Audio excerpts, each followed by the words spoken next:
Welcome back to Rhee the Explorer's Life and Learning Hub. This channel is all about health, learning and lifestyle. Today, we're diving into the incredible changes that take place in the postpartum period. Relax and let's go. The postpartum period is the period immediately after the placenta is expelled, lasting approximately 6 weeks. After childbirth, a mother's body undergoes a series of physiological or normal adjustments to transition from pregnancy to a non-pregnant state. Let's break it down system by system. We'll be covering changes that occur in 7 key systems of the human body, as well as some of the most important adjustments: reproductive system, cardiovascular system, hematologic system, endocrine system, renal system, gastrointestinal system, musculoskeletal system, psychological adjustments.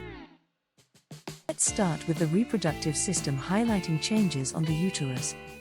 Right after the placenta is delivered, the uterus is positioned about 2 centimeters above the umbilicus. As it contracts to expel remaining lochia or products of conception, it initially expands slightly but then begins its process of involution, gradually shrinking back to its pre-pregnancy size. After 24 hours following birth, the uterus moves down to about 2 centimeters below the umbilicus, decreasing by about 1 centimeter per day. By 2 weeks postpartum, it should no longer be palpable on the abdomen. However, if the uterus remains enlarged, that is to say, it stays palpable on the abdomen, a condition called subinvolution may be present. Oxytocin plays a key role in helping the uterus contract, which is why breastfeeding, which triggers natural oxytocin release, can sometimes intensify postpartum contractions. These contractions can be stronger for those who have given birth multiple times, similar to how a balloon that has been inflated multiple times loses elasticity. But the point I'm trying to pass across here is that when a mother breastfeeds, this process triggers production of oxytocin, which causes the uterus to contract, helping it to get back to the pre-pregnancy state faster. But of course, this comes with discomfort or pain. In the 6 weeks after birth, which we are calling the postpartum period, the mother experiences postpartum bleeding. This bleeding is known as lochia, and it progresses through 3 phases. Lochia rubra is the bleeding occurring on days 1 to 3 and is bright red blood.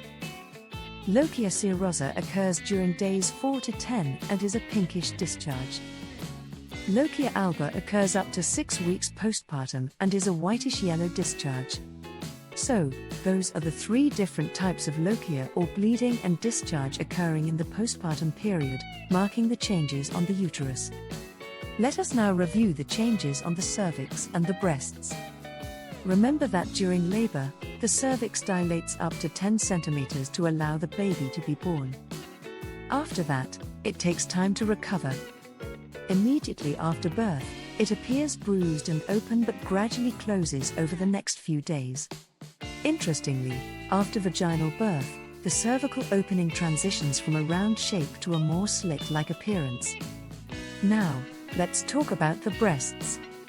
The first thing they produce is colostrum, a nutrient-rich yellowish fluid, which may be present even before birth and persists up to 96 hours postpartum. With continued breastfeeding, the breasts become fuller and may experience engorgement at around day 3 to day 4 postpartum. This can be very uncomfortable. Engorgement can also temporarily raise body temperature. If this happens, it is important to cool down the breasts and manage the pain according to your preference. Let's now review the cardiovascular and hematologic changes. The cardiovascular system also undergoes major shifts. Remember that the body requires an extra blood volume during pregnancy, where hemodilution occurs to increase blood volume. In the postpartum period, the body no longer needs the extra blood volume required during pregnancy, leading to a reduction of about 1,000 milliliters of plasma. Heart rate, which may have been elevated during pregnancy, begins to normalize, sometimes dropping to as low as 40 to 50 beats per minute in the first few hours postpartum.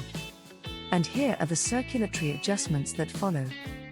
Regarding the hematologic system, hematocrit levels drop for the first few days following birth, before stabilizing within 2 months. White blood cell counts may rise to 25,000, which is normal but should still be monitored for signs of infection. Blood clotting factors remain elevated during the first few weeks postpartum, reducing the risk of bleeding but increasing the risk of clot formation. The endocrine and renal systems undergo changes too.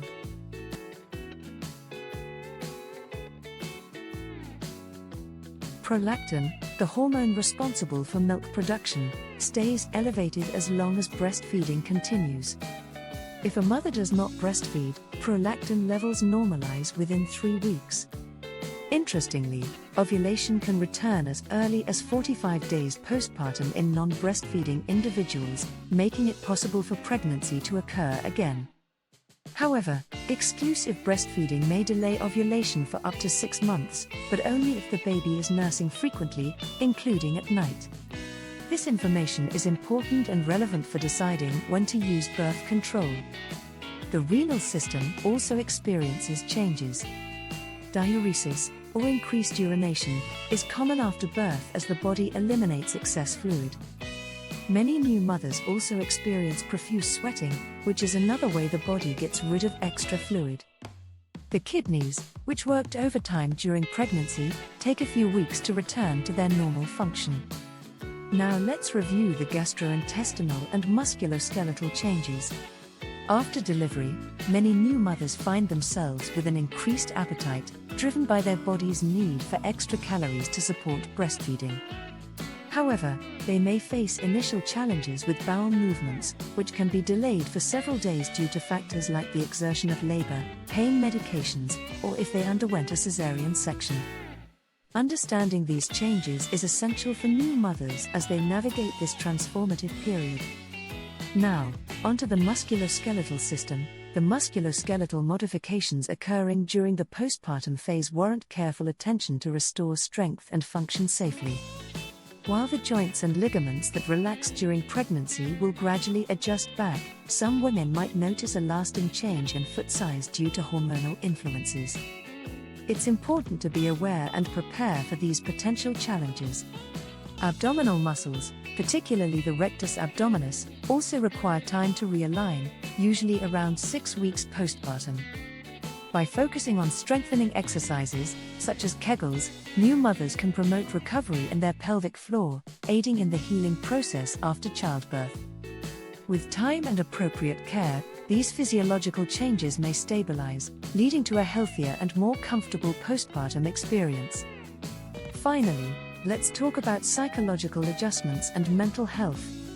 About 80% of new mothers experience baby blues, characterized by mood swings and mild anxiety, which typically resolve within 2 weeks. If these feelings persist beyond 2 weeks, they may indicate postpartum depression, which requires medical attention. New parents often undergo a transformative journey marked by 3 significant stages of psychological adjustment. In the initial phase, taking in, they prioritize their own recovery while leaning on family and friends for support in caring for their newborn. Gradually, they transition into the taking hold stage, where newfound confidence allows them to engage more actively in their baby's care, mastering essential skills. Finally, in the letting go stage, parents embrace their evolving roles, fully adapting to the dynamics of their new family structure, often reflecting on how much they have grown through each progression. The duration of each stage is highly individualized, with experiences shaped by personal circumstances, emotions, and the unique challenges each family faces. Understanding this process is crucial for new parents as they navigate the beautiful yet demanding journey of parenthood, ultimately leading to a deeper connection with their child. After giving birth, the return of your period depends on several factors, especially whether or not you're breastfeeding. If you're exclusively breastfeeding, your period may not return for several months, sometimes not until after you've weaned. However, if you're formula feeding or combining formula and breastfeeding, your period can return as early as 6 to 8 weeks postpartum. Keep in mind that ovulation can occur before your first period, so it's possible to become pregnant even without seeing your period. Everybody is different, so talk to your healthcare provider if you have concerns or questions. As a new parent, it's important to start thinking about birth control as soon as possible after childbirth, even if your period hasn't returned yet. Fertility can return within a few weeks, especially if you're not exclusively breastfeeding. Discuss contraception options with your healthcare provider during your postpartum checkup to choose a method that fits your body, lifestyle, and future plans. Taking care of your reproductive health is an essential part of caring for yourself and your growing family. The postpartum period is a time of significant transformation, and understanding these changes can help new parents navigate it with confidence. If you found this video helpful, don't forget to like, subscribe, and share it with anyone who might benefit. See you next time on Rhee the Explorer's Life and Learning Hub. If interested in generating your videos with the help of AI, please check out the link in the description of this video. Thanks for watching, and please consider subscribing and liking this video.